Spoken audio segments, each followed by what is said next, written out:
Centri e servizi per anziani, RSA, nel veneziano in modo particolare.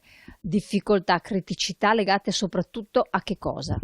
Sì, ai costi che questi centri cominciano ad avere, o meglio, ci sono sempre stati dei costi abbastanza alti, ma oggi è diventato sempre più complicato per una persona anziana coprire i costi. Un pensionato del veneziano oggi solo il 20% riesce ad accedere solo se ha un'impegnativa di residenzialità, se gli è concessa un'impegnativa di residenzialità, altrimenti caliamo paurosamente al 3%.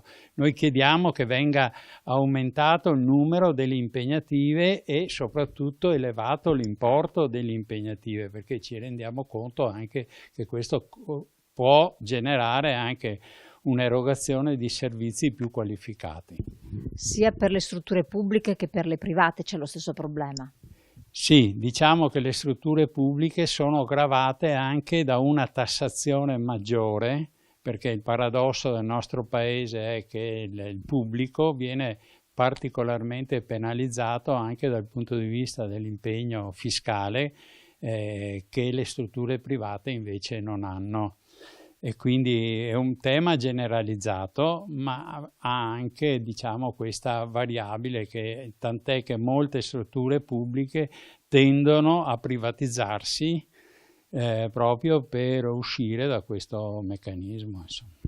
Perché questi costi superiori proprio nel territorio veneziano, che peraltro comprende due USL, la 3 e la 4?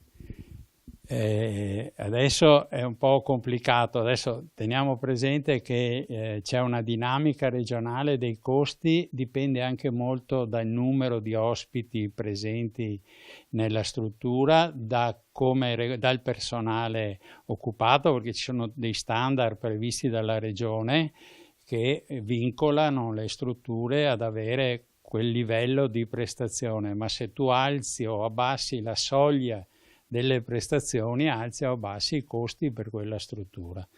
Tutti questi dati emergono da un'indagine fatta?